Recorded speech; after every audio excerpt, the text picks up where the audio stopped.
Hey YouTube, how you guys doing? I just realized something that I want to show you guys. And I've been driving Freightliners for the majority of my 4 years going on in trucking.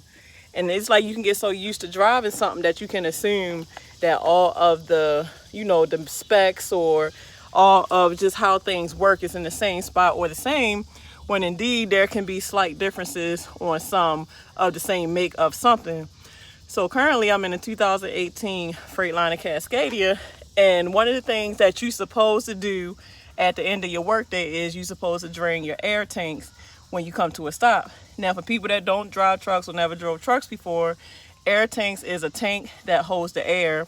So when you push on the brake pedal, this is air driven. So when you push on the brake pedal, air is dispersed to each brake chamber on each axle, or should I say each wheel, so that it can stop the truck. And when you have your emergency brake line and you have your service brake line hooked, those tanks, like it has tanks also on a trailer, but we ain't gonna worry about the tanks on the trailer. We worry about the tanks on the tractor because the shop at whoever owns the trailer worries about that.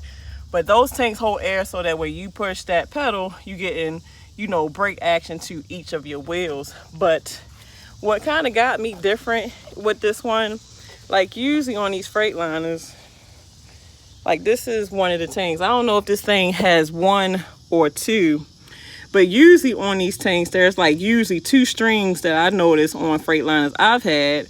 But on this particular one, there are no strings. Like I used to use bungee cords to pull the string, and I would use the bungee cord to pull the string until I don't hear no more air leaking out.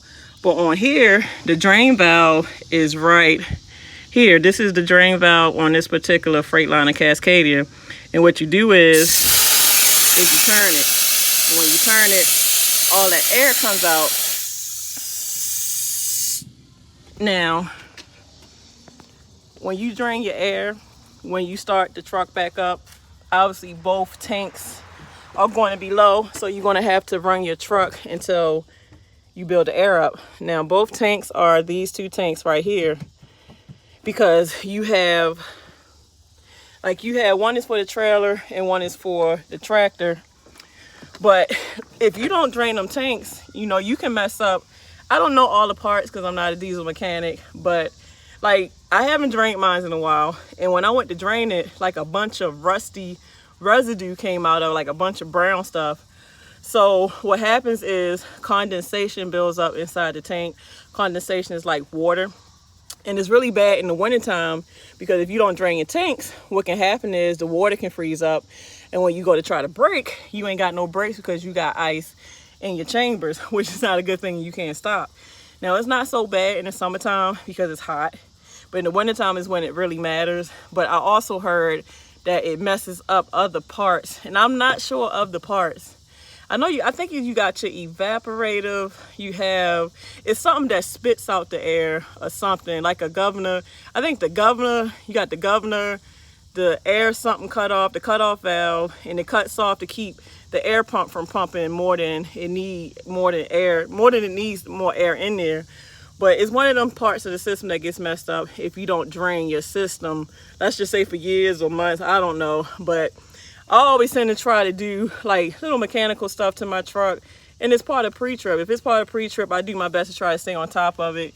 Now, granted, people don't always do stuff all the time as far as stuff like draining your tanks, because maybe you might be too tired that day, but you want to get around to eventually draining your tanks, checking your fluids, looking over stuff, because that can be the means to safety, not having brakes or anything. And if you have an accident and it's because of something you didn't check or something you didn't do, it's nobody's fault but yours. But once again, this particular Freightliner Cascadia 2018, it don't have the strings on this thing. It actually has a real valve. And you see all that brown stuff on the ground? That's what first came out when I opened it up. So that goes to show that it hasn't been drained for a while. So, but look guys, look. Ooh-wee. Hey, got that bad boy back on there. Thanks D for the help. But we pretty much screwed that bad boy back on there.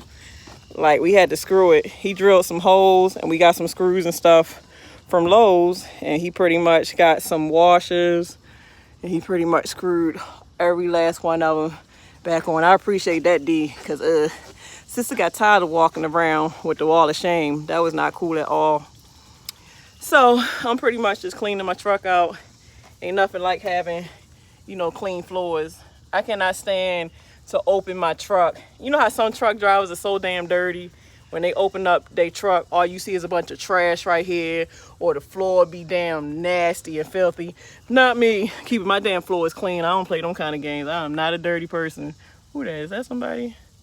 But yeah, I don't play them kind of games. But let me get in here and do this laundry. I thought I'd just show you guys that, because some people could be used to looking for them 2 strings. Usually it's 2 strings you have to pull, but on this one is an actual twist off valve. So all right guys, you happy belated 4th of July, and hopefully you guys are not hot, because it's damn hot.